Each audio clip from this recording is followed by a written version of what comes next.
This is the new 2014 Dodge Durango, and they're holding the event here in Southern California. This is what you call a mid-cycle refresh. The vehicle's been out for a few years. They update the outside and the inside to make it fresh for the people that are shopping. Now, it's a full-size, three-row SUV. Not a big market in Canada, but if you've got 3 or more kids and you need to tow, an SUV's the way to go. When you look at the front, very aggressive. This is the RT model, the most aggressive, sportiest-looking design. It's sold in different flavors, and when you get those different trim levels, you get a different grille. Some have painted bumpers in the lower part, some do not. Some look more elegant, some look more aggressive, and this is definitely the most aggressive look with the smoked out wheels. The biggest change you're going to notice is around back. It has that racetrack LED light that goes all the way across the back. We've seen that in the Charger. We've also seen it in the Dodge Dart, and it really looks fantastic. Now, pricing for the Durango is about $10,000 more than, say, the Ford Explorer or the Pathfinder from Nissan. They start around $30,000. This one's right around $40,000. But the people at Chrysler tell me that most people, when they actually equip their vehicle, they spend around $40,000. So that's where they've decided to bring the vehicle in to start. Now, granted, there are going to be some people that want a cheaper model, and they don't offer that with the Dodge Durango. But the updates are not just on the outside, they're also in the inside and the transmission that's been put into this new 2014. Now, Chrysler used to be married with Daimler, Mercedes-Benz, and they have shared platforms that continue after their divorce several years ago. Now, the Grand Cherokee is based on the Mercedes ML platform, and this Durango is based on the GL platform. Those platforms are similar, they're just longer.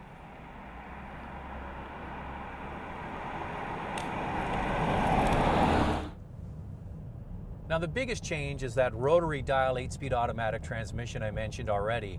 Now, this is done obviously to help with fuel economy. Big full-size SUV, it tries to get into the highest gear possible and drop the RPMs down, therefore sipping fuel. And if you get the Hemi-equipped version, it also has cylinder deactivation, which means that half of the cylinders switch off. Now, here's the thing. We're now doing 85 kilometers an hour. We're in 7th gear, put my foot into it. It drops down to 3rd gear, so it goes from 7th to 3rd in less than about half a second. So you have the upside, better fuel economy, and you also get the responsiveness of the transmission. There is one negative though. I find in the higher gears, when the truck is at low RPM, there's a bit of resonant vibration. This is common. The torque converter locks up and the whole drive system vibrates a little bit. So that's one complaint. Now, the engine's available. 3.6 liter V6, the Pentastar, same as the Grand Cherokee. It's got 290 horsepower or 295 horsepower if you get the rally equipped version. Then you go to the 360 horsepower. That's the Hemi engine, which might be the one to get if you like to tow. All of the Durangos sold in Canada have all-wheel drive. In the US, they're sold as available 2-wheel drives. And that's why you want to get the Hemi if you like to tow, because with the all-wheel drive, the towing capacity is diminished a little bit. It's 7,200 pounds, so it's the highest towing capacity of any full-size SUV/crossover sold in Canada. Now, on-road dynamics are fantastic. As I mentioned, it's based on the Mercedes GL platform. Big difference though, it has air suspension. This has regular conventional springs and shocks, but it has the goodness of the Mercedes chassis.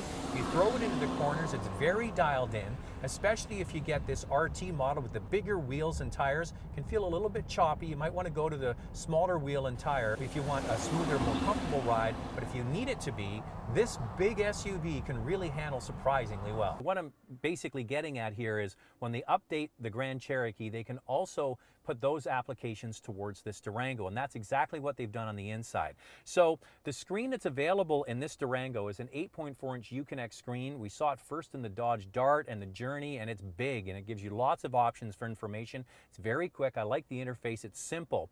It's not standard though. You get that on the Limited and above in Canada. The standard screen is a 5-inch screen, the same one that is in the Grand Cherokee. But what is standard is the screen behind the steering wheel. It's what they call a TFT screen. What does that mean? It's 7 inches. It's totally programmable. You can put hundreds of different configurations inside the steering wheel cluster.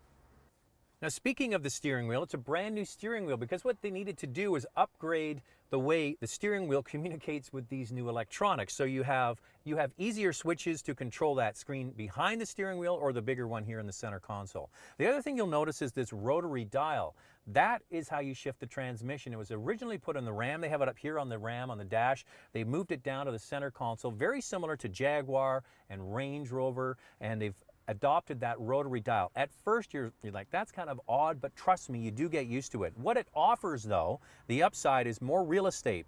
You get a bigger trough here to put your smartphone, and the jacks for your smartphone, the USB, what have you, have been put right there so it's easy to plug in. Big cup holders. Now in the back seat, they have flip and fold DVD screens. I don't know why anybody would spend the extra money to get a DVD screen, because in this day of iPad minis or the regular iPad, when kids are traveling, you think they would just use those.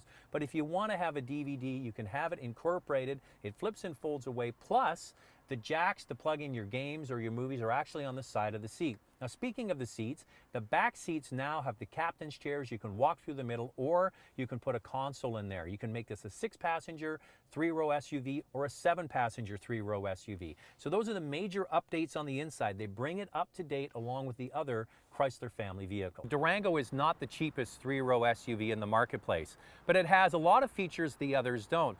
First and foremost, it's built off the Mercedes GL platform, so on-road presence really is first rate. When we have this RT model today with the bigger wheels, it definitely feels planted, maybe even a little bumpy for some, but if you get the less aggressive models with the slightly smaller wheels and tires, it will smooth things out.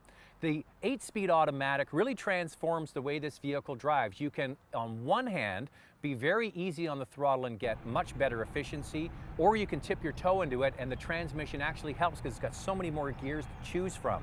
The V6 shouldn't be shied away from, just under 300 horsepower there, but the Hemi is very attractive, especially if you tow. So overall, the updates bring this vehicle up to 2014. Not a lot of full-size SUVs are sold in Canada, but this one has a compelling story.